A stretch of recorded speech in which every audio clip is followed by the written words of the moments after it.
आइए बाइबल मुकद्दस को हम खोलें।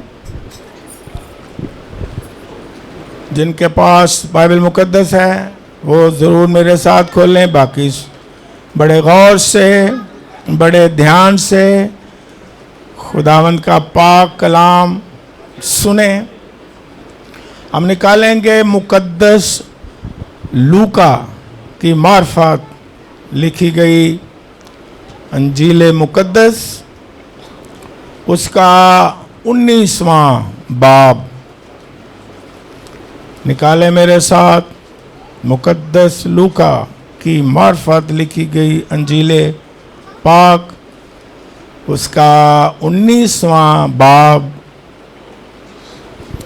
और ये हम पढ़ेंगे मुबारक कलाम का हिस्सा 28वीं आयत से हम 46वीं आयत तक पढ़ लेंगे। और जो लिखने वाले हैं वो ये भी लिख सकते हैं कि चारों आना झील में ये जो खुदावंद यीशु मसीह का शहाना ऐलानिया यरूशलेम में दाखिला होता है, लिखने के लिए लिख सकते हैं मुकद्दस मरकस की अंजील मुकद्दस 11वां बाब। ये पढ़ेंगे नहीं, पहली आयत से 10वीं आयत तक। फिर मुकद्दस मत्ती रसूल की मार्फत लिखी गई अंजील पाक 21वां बाब, पहली आयत से 17वीं आयत तक लिख लें। फिर मुकद्दस यूहन्ना रसूल की मार्फत लिखी गई अंजील मुकद्दस 12वां बाब, 12वीं आयत से 19वीं आयत तक। ये चारों आना झील में आज का जो मुबारक दिन, मुबारक याद है, ईद की तरह है, ये इसमें चारों आना झील में जिक्र किया गया। लेकिन पढ़ेंगे हम मुकद्दस लूका की मार्फत लिखी गई अंजील मुकद्दस 19वां बाब। ये हम सारा ही पढ़ लेंगे ताकि हमें सारी बातों का पता हो। लिखा है, ये बातें कहकर यरूशलेम की तरफ उनके आगे आगे चला। जब वो उस पहाड़ पर जो जैतून का कहलाता है बैतफगे और बैतनिया के नज़दीक पहुंचा तो ऐसा हुआ कि उसने शागिर्दों में से 2 को ये कहकर भेजा कि सामने के गांव में जाओ और उसमें दाखिल होते ही एक गधी का बच्चा बंधा हुआ मिलेगा जिस पर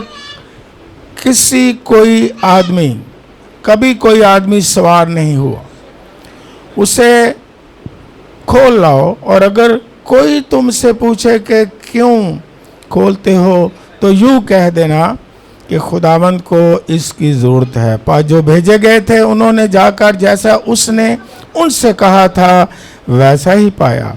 जब गधी के बच्चा को खोल रहे थे तो उनके मालिकों ने उनसे कहा कि इस बच्चा को क्यों खोलते हो? उन्होंने कहा कि खुदावंद को इसकी ज़रूरत है।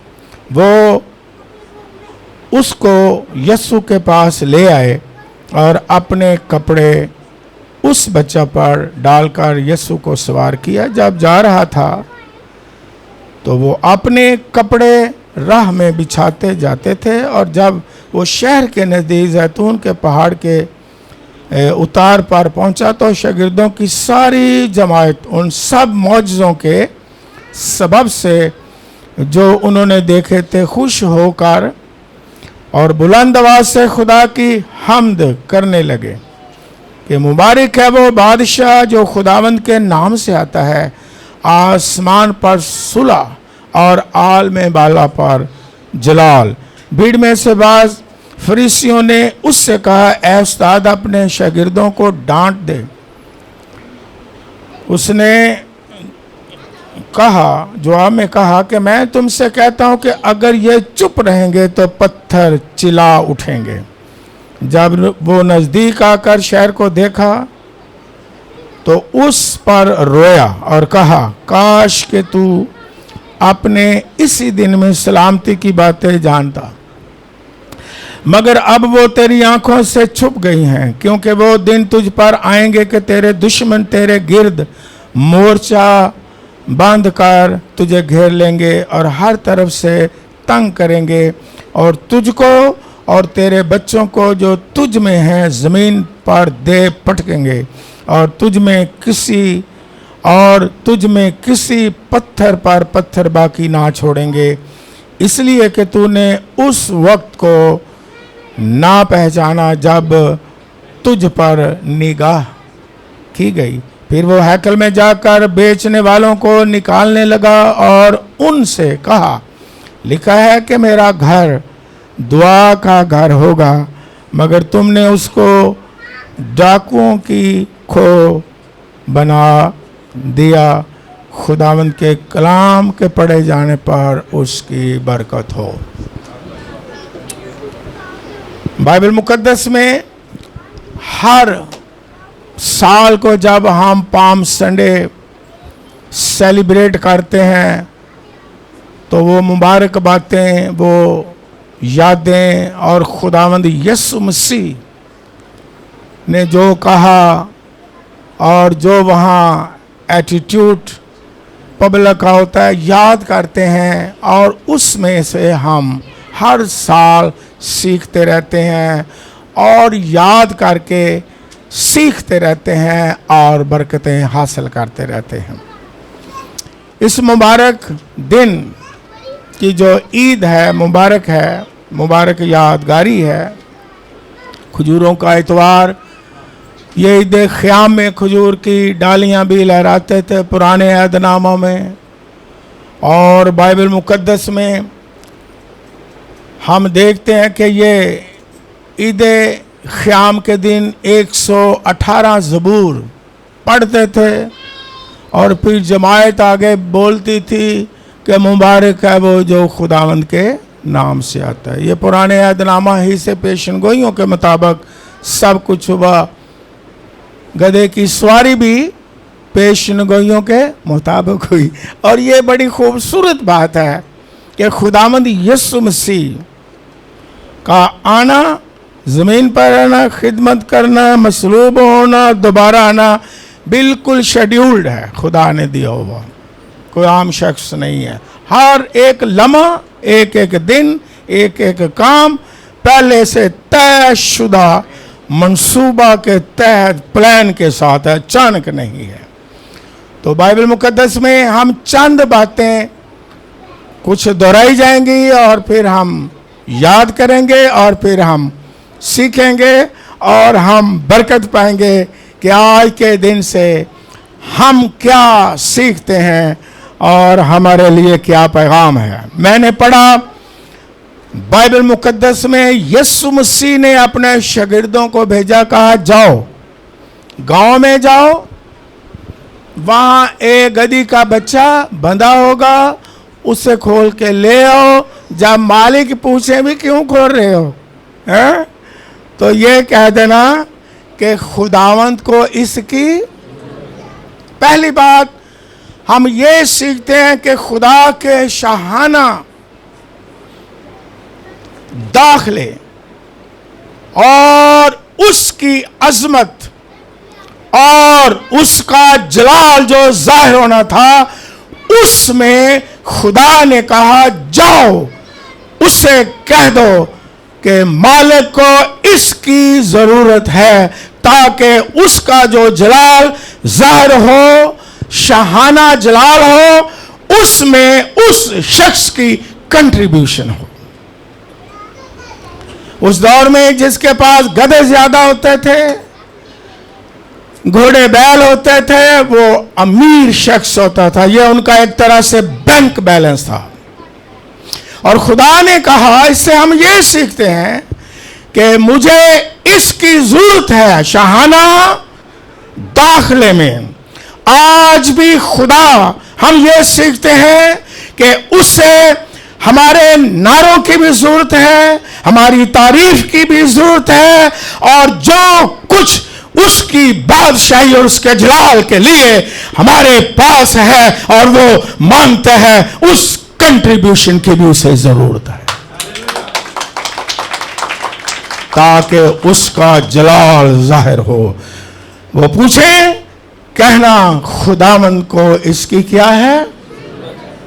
नारे लगाने से पहले जो खुदा कहता है, बैंक बैलेंस अगर हो, उस वक्त ये उनका बैंक बैलेंस था, गधी का बच्चा, तो उसने जाने दिया कि बादशाह के जलाल के लिए है। हालेलुया।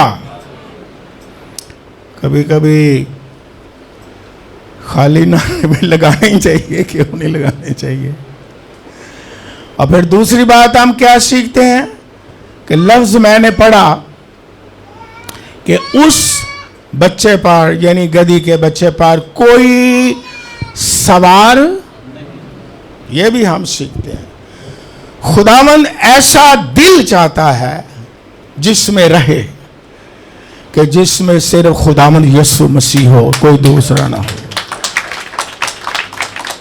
अगर कहते हैं यीशु मसीह हम पर तख्त नशीन हो, बादशाह यीशु मसीह हमारे बातन में रहे, खुदावंद यीशु मसीह हम पर सवार हो, तो फिर कोई दूसरा ना हो। हम सारा जलाल, इज्जत और बुजुर्गी यीशु को देने वाले हो, अफजल दर्जा, कोई उसके मुकाबले में दूसरा ना हो। सिर्फ खुदावंद यीशु मसीह ही हमारे दिल में बसता हो। ये ना हो कि आधा दिल उसे दें, वारी वारी जाइए बादशाह तो, सदके जाइए यीशु मसीह तो, ऐसी दवा नाल क्यों बिगाड़िए।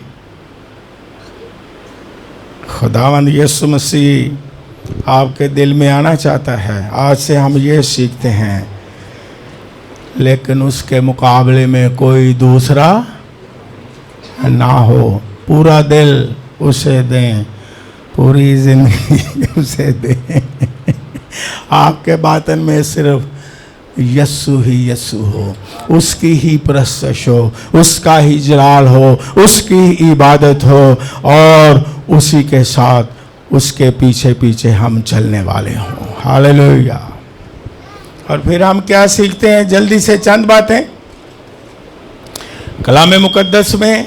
फिर क्या है कि जब गधी के बच्चे पर खुदावंद हमारा सवार है, तो इससे हम क्या सीखते हैं। पहले भी आपने सुना कि उस दौर में जब कोई बादशाह गधे पर सवार होता था, तो अलामत होती थी कि ये सलामती का क्या है।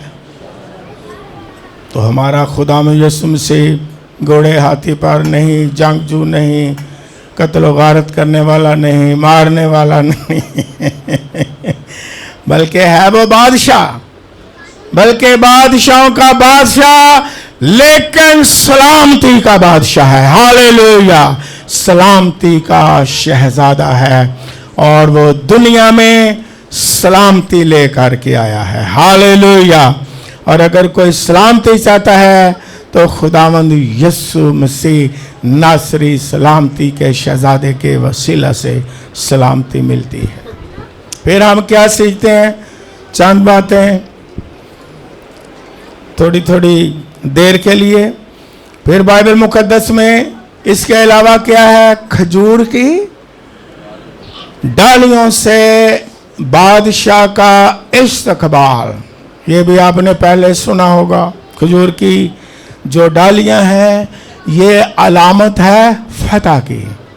पुराने ज़माना में भी जब कोई फतह करके आता था, तो उसे खजूर की डालियों से वेलकम किया जाता था। खजूर की डालियां लहराई जाती थी। ईद ख़याम पर भी खजूर की डालियां लहराई जाती है। मुकाशवा की किताब में भी लिखा है कि एक बड़ी भीड़ है, हर कबीले से, हर नस्ल से, हर जुबान से, और वो बड़ा के तख्त के सामने क्या कर रही हैं, खजूर की।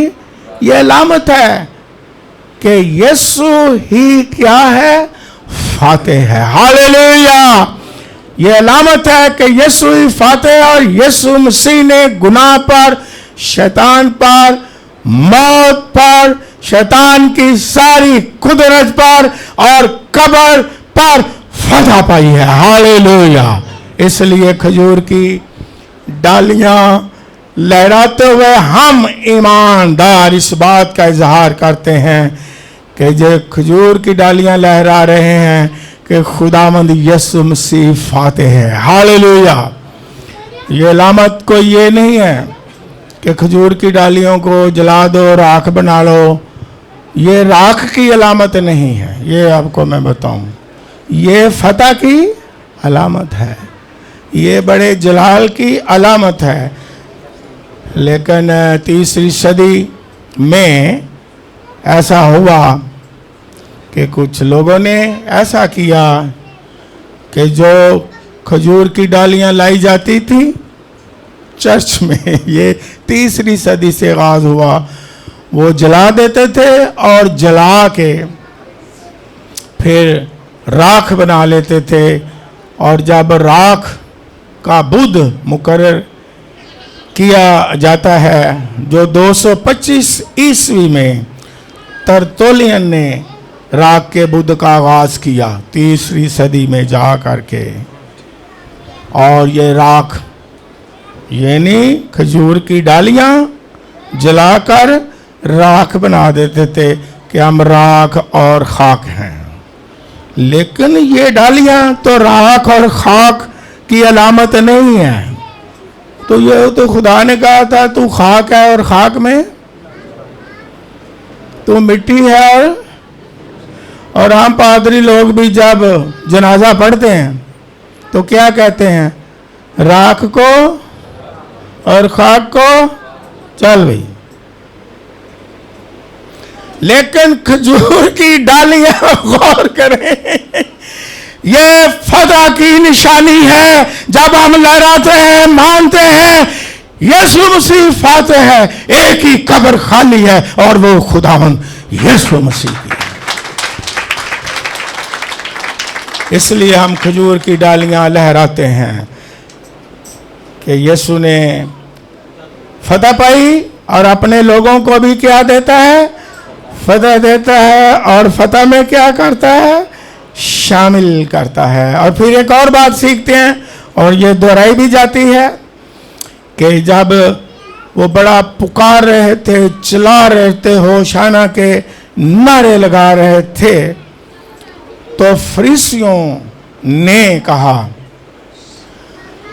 जो मजहबी लोग थे, शरा के आलिम थे, उन्होंने कहा कि ए उस्ताद, हालांकि यीशु को क्या मानते हैं, उस्ताद भी कह दिया है, ए उस्ताद अपने शागिर्दों को क्या कर, डांट, बल्कि ये चुप हो जाएं। और यीशु मसीह ने डांटा। यीशु मसीह ने क्या कहा, यीशु मसीह ने कहा अगर ये चुप हो जाएंगे तो पत्थर भी चिल्ला उठेंगे। हालेलुया।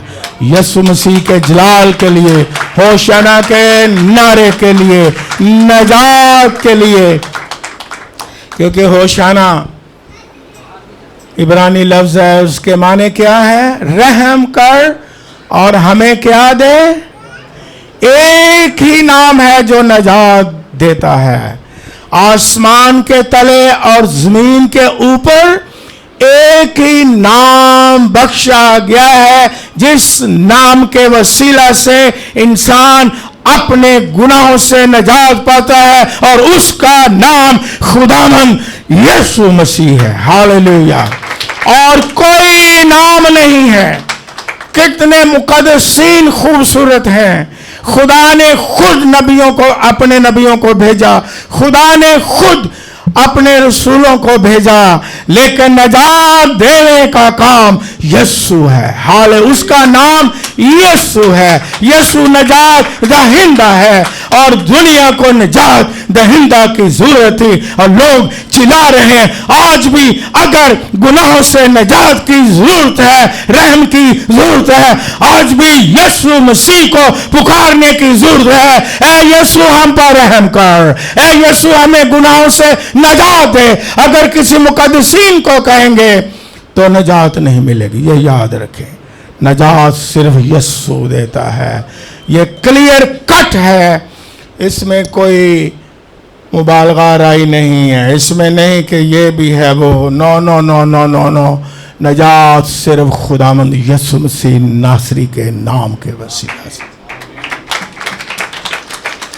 मैंने हमेशा कहा, खुदा का पाक कलाम गौर से सुने कि ये या तो यस है या नो है, हाँ हाँ या ना ना। इसमें वो नहीं ये भी है, वो भी है, वो भी है, वो भी है, वो भी ठीक है, वो भी ठीक है। एक ही शफात करने वाला है, बाइबल में लिखा है। अपने से नहीं कह रहा, जो हमारी शफात करता है।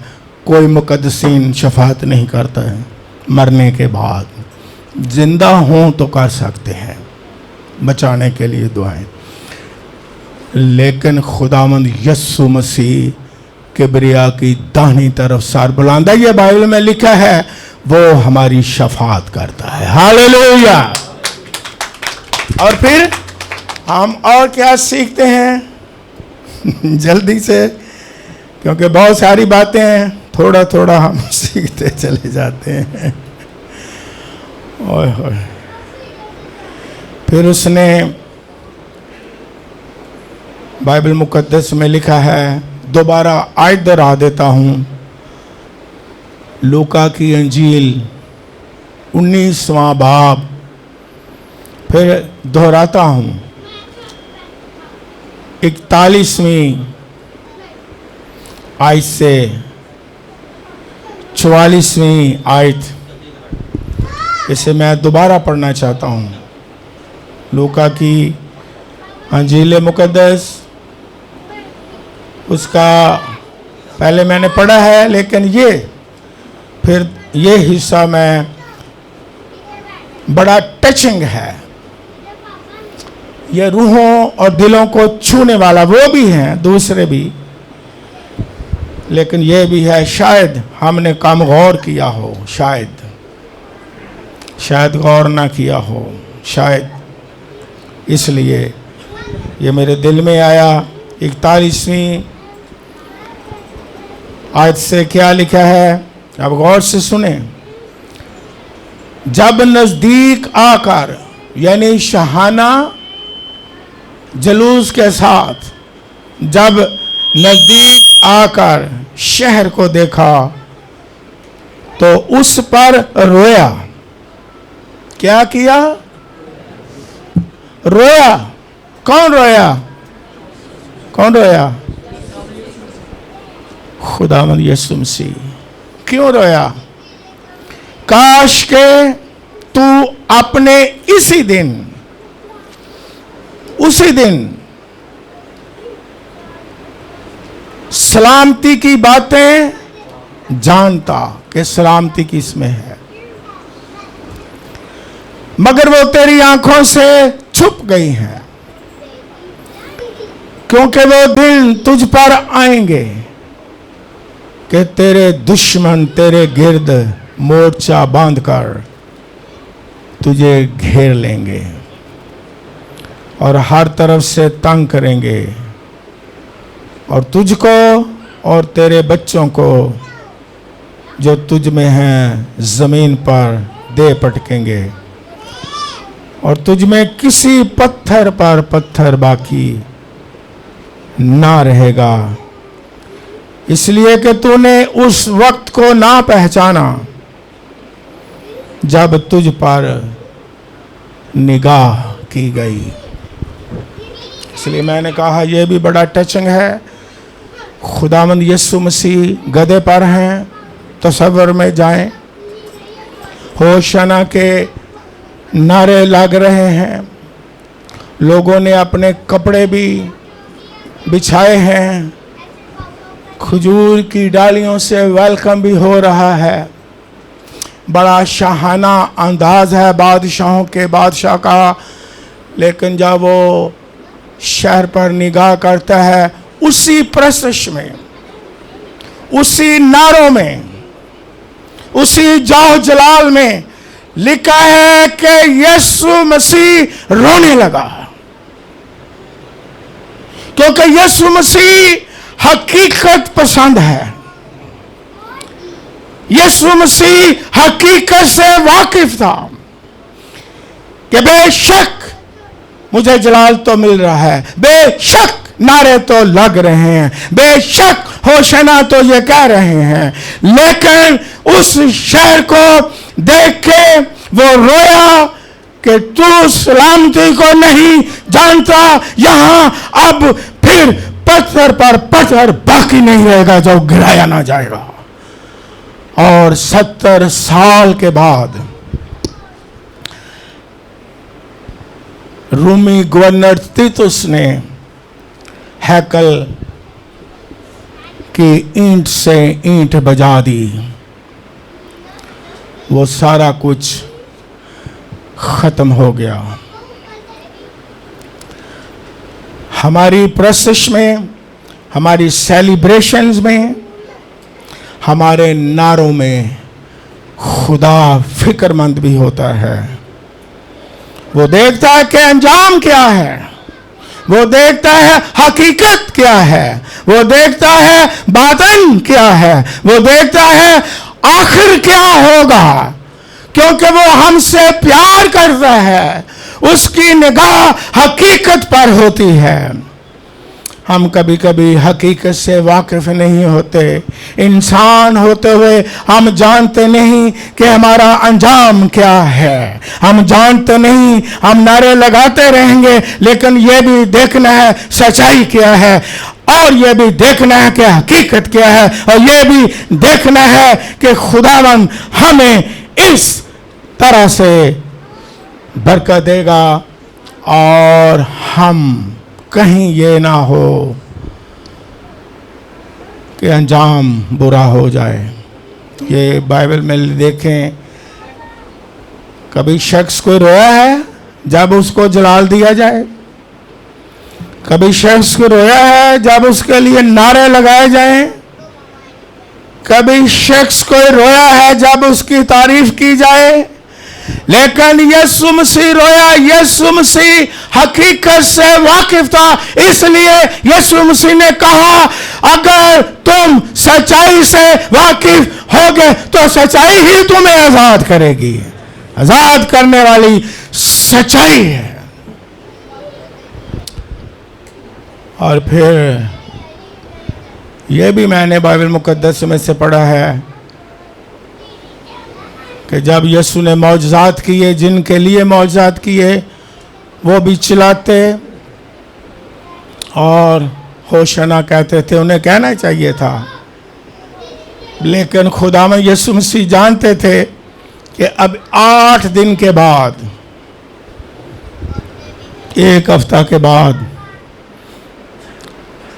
मैं मसलूब हो जाऊंगा, तो वो सब के सब भाग जाएंगे। यहाँ तक कि बाइबल मुकद्दस में लिखा है, माँ सिवा यूहन्ना के सारे शागिर्द भी उसे छोड़कर क्या चले गए, भागे कि नहीं। तो ये नारे लगाने वाले ये भी भाग जाएंगे। यहाँ तक कि जिसने कहा, पतरस रसूल ने कि तेरे लिए मुझे मरना भी पड़े तो मैं क्या करूँगा, लेकिन यीशु जानता था कोई बात नहीं, आ जाए ज़रा वक्त मुझ पर। कितनी बार पतरस रसूल ने इनकार किया,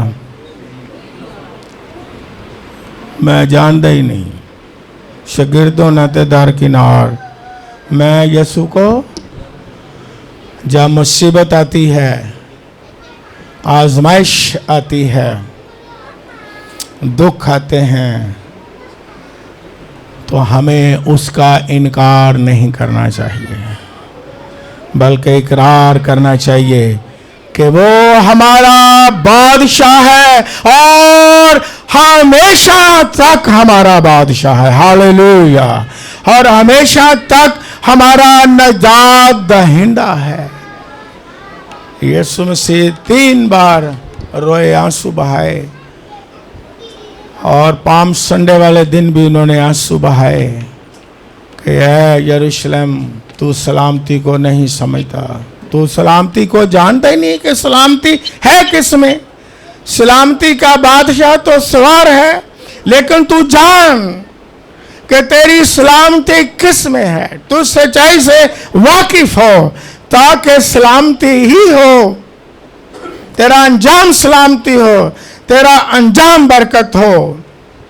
लेकिन अगर अंजाम सलामती ना हो, अंजाम फतहमंद ना हो, तो मैं कहता हूं शुरुआत की फतह कोई माने नहीं रखती हैं। माने ये रखती हैं कि हम जिस काम को फतह से शुरू करें वो ख़त्म भी फतह के साथ हो। हालेलुया।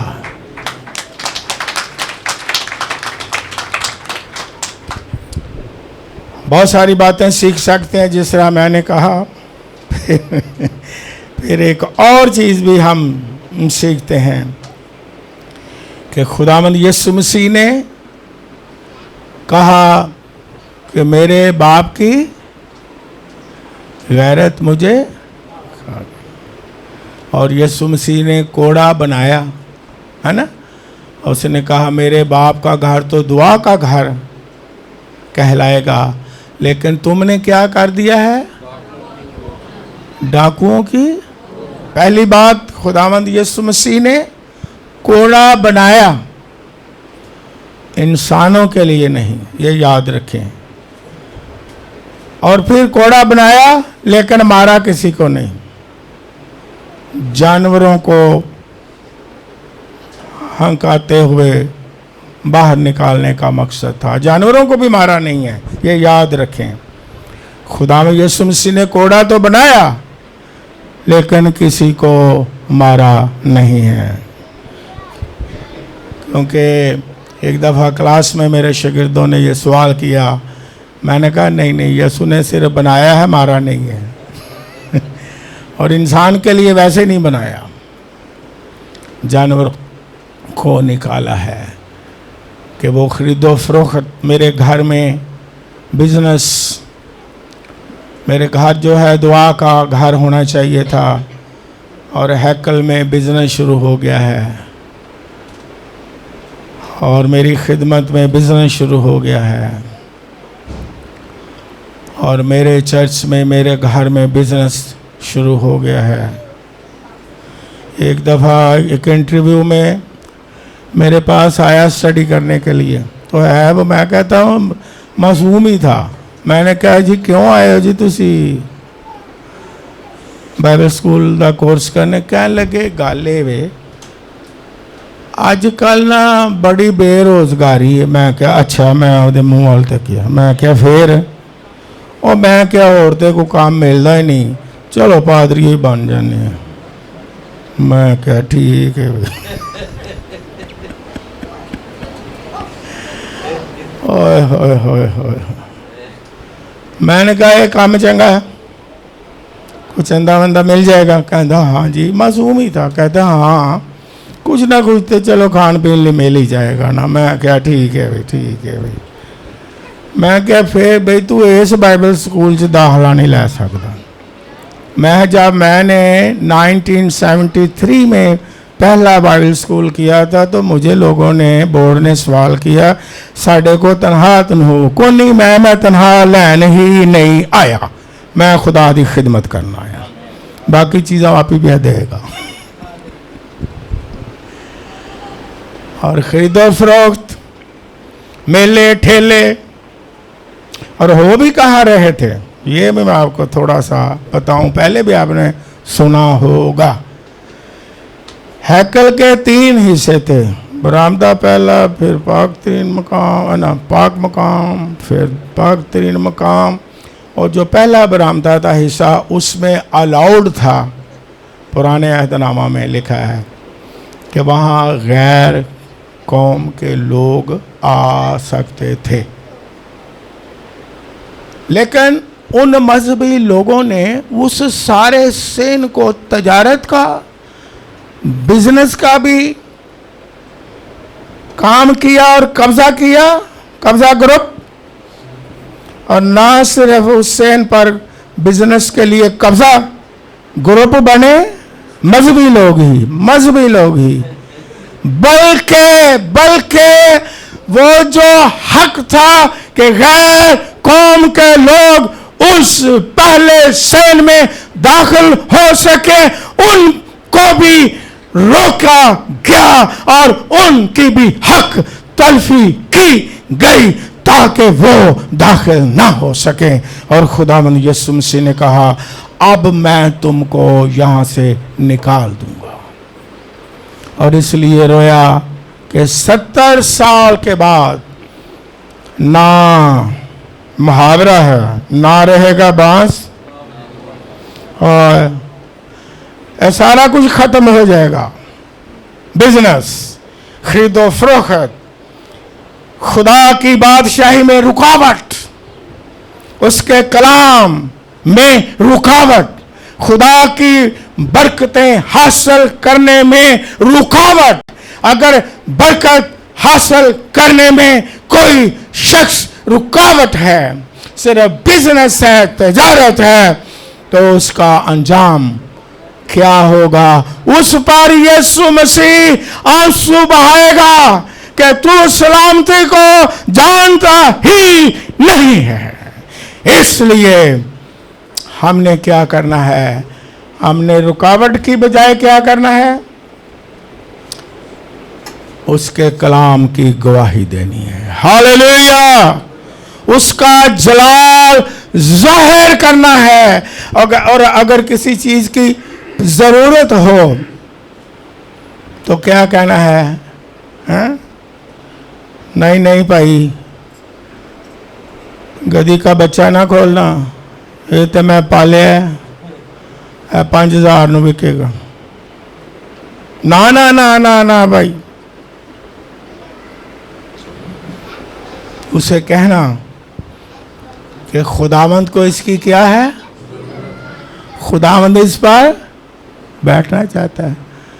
सलामती का बादशाह, शाहाना अंदाज, जलाल, हम्द, होशना के नारे लगेंगे, लेकिन तू भी इसको जाने दे। तो जैसा शागिर्दों ने गांव में गए और खुदावंद का पैगाम दिया, तो उसने क्या कहा?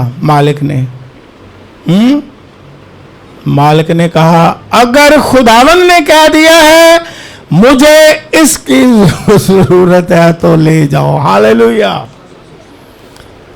अगर खुदा हमें सबको, मुझे, आपको कहता है कि मेरी गवाही के लिए, मेरी बादशाहत के लिए फलां चीज की जरूरत है, तो हम क्या करेंगे? हाँ, खुदा का हुक्म है, ओके, हाँ ये खुदा के लिए है, हाँ ये खुदा के जलाल के लिए है, हाँ ये खुदा की बुजुर्गी के लिए है।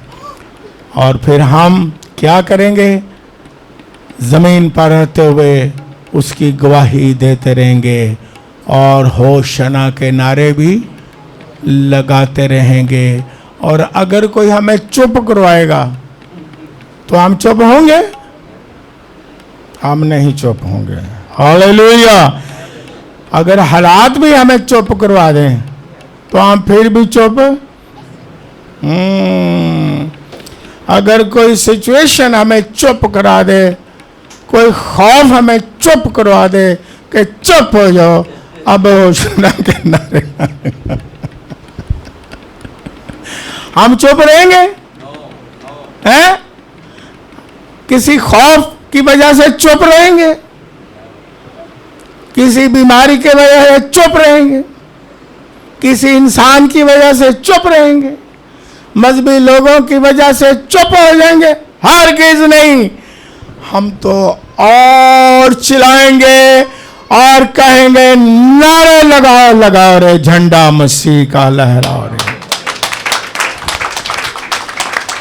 और आज आप सब ने जितने चर्च में बैठे हो, ये साबित कर दिया है कि आपको कोई चीज, कोई दुनिया की ताकत चुप नहीं करा सकती। हालेलुया।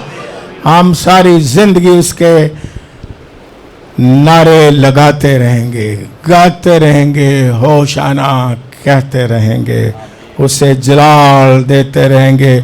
और खजूर की डालियां, हाँ खजूर की डालियां। फिर आखिर में जरा बताओ ये किसकी अलामत है?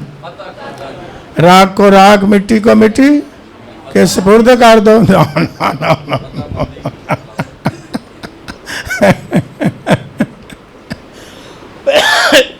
मैं कहता हूं आप सच्चाई से वाकिफ हों तो सच्चाई तुम्हें क्या करेगी? आजाद करेगी। हम खजूर ये देखो, निकाले अपने अपनी ये क्रास खजूर की वो डाली से जो बनाई गई है पत्तों से, निकालें निकालें निकालें निकालें, सारे ऊपर ऊपर करें, ऊपर करें। शर्माए नहीं, शर्माने वाली चीज़ ही नहीं। इंज करके ना रो। आप कई लहरान लगे अभी ना, इंज पे कर दे जी। और जब ये पाम संडे था तो वो डरे? मजहबी लोगों से डरे? किसी चीज से डरे? उन्होंने चुप कराने की कोशिश की, चुप हुए? नो नो, तो हम क्यों डरे भैया, हम तो वैसे ही आजाद हैं। हलाएं जरा, कहें होशाना, मुबारक है वो जो खुदावंद के नाम से आता है। होशाना, होशाना, मुबारक है वो जो खुदावंद के नाम से आता है। उसी बादशाह के लिए अब ये नीचे रख दें, जितना माँ का दूध पिए। ओह, जोरदार तालियां बादशाहों के। लेकिन पुराने लोगों ने ज्यादा तालियां मारी हैं, उन्होंने माँ का दूध पिया। बाकियों ने माँ का प्यार लिया है, तालियां बजा दें।